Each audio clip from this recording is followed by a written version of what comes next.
సజీవుడైన యేసుక్రీస్తు నామమున మీ అందరికీ శుభోదయం. నేటి యొక్క వాగ్దానము 1 దినవృత్తాంతాల గ్రంథము 16వ అధ్యాయం 13వ వచనం. ఆయన చేసిన ఆశ్చర్య కార్యములను జ్ఞాపకము చేసుకొనండి. నా వ్యక్తిగత జీవితంలో ఒకానొక సమయంలో, అంటే నేను విశ్వాసములో బలపడక ముందు చాలా భయముతో ఆందోళనతో ఉండేవాడిని. ఎలా ఉంటుంది, ఏమవుతుందని. కానీ ఒక దినం వచ్చింది, నేను ప్రభువైన యేసుక్రీస్తు యందు నా విశ్వాసాన్ని బలపరుచుకున్న తరువాత ఇప్పుడు ఇంచుమించుగా ఒక 13 సంవత్సరాల కాలమైంది. ఈ 13 సంవత్సరాల పరిచర్యలో నేను ఎన్నడూ భయపడను.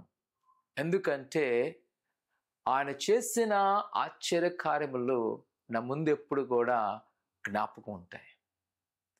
ఒకానొక సమయంలో ఆహారం లేని స్థితిలో మా తల్లిదండ్రులకు దేవుడు సహాయం చేస్తున్నాడు.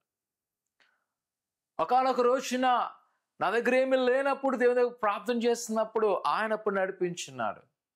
కావున ఈరోజు నా ముందున సవాలు నన్నేం చేస్తుంది, అది నా ధైర్యము.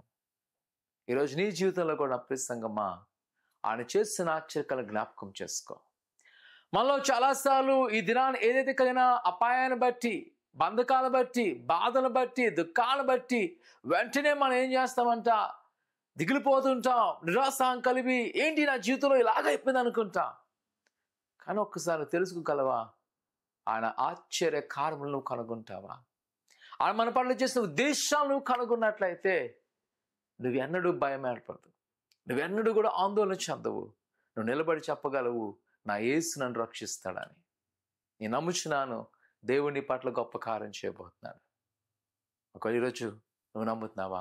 ప్రార్థన చేసుకుందాం. పరిశుద్ధుడా దేవానికి కన్నాలు, నీ బిడ్డలైన వారు మీ జ్ఞాపకం చేసుకోండి. నీ దేవాశీర్వాదముతో నింపబడుతున్నాం తండ్రి, నీ కృపాక్షేమలతో నింపబడుతున్నాం తండ్రి. మీరే బలపరచండి, వారు కోరుకున్న ప్రతి కోరికలు సిద్ధింప చేయబడుతున్నా దేవానికి కన్నాలు.